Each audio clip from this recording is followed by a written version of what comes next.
Alright, today I'm going to check and see how well flexseal actually works.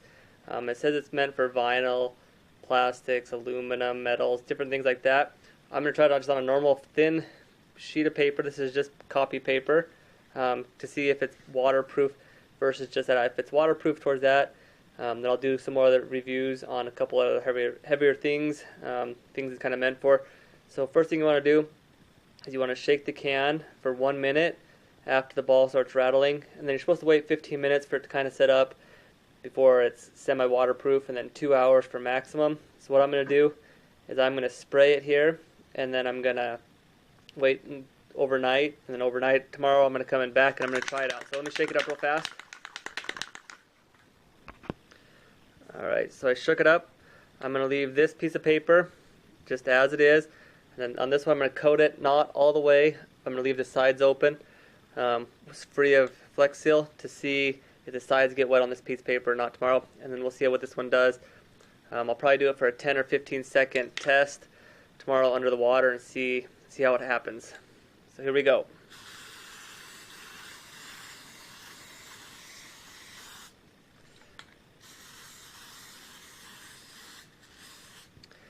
Alright, so I'm going to leave it like that, and then tomorrow I'm going to check back up on it. Like I said, I'm going to leave the sides so they're not covered. That way, if water soaks through on the sides, we'll be able to see exactly where this line is at and where all these little edges are at. So, okay, so what I've done here, it's been 1 day of having everything dry and everything. So this one is the one with flexseal on it. All it is a piece of paper and a jar. This one is the one without flexseal, you can see. So what I'm going to do is I'm going to pour water of equal amounts into both these jars, and we're going to see which one leaks through first.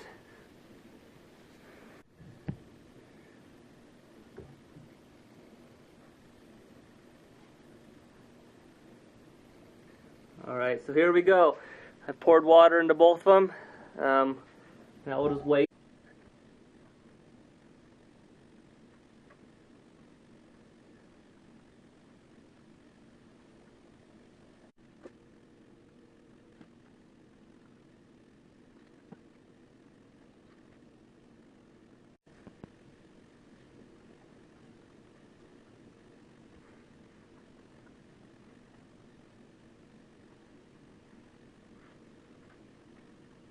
Alright, so we can see that the flexseal held and the other just normal paper did not. So it created a little teeny hole in the bottom of it where it eventually poked through. The flexseal is still going strong. One thing I did notice, which I'll show in a second a little bit better, is throughout the time no water leaked out around the flexseal, where on this other piece of paper you can see this puddle that as it was sitting in the cap it leaked under the cap and down in on two sides. I'm creating a puddle there and there. So I'm going to take the lids off real fast and I'll show you kind of what the paper actually looks like. Okay, so here we have, I just took off the lids so you can see what I was talking about. It was leaking underneath the cap and leaking around different sides.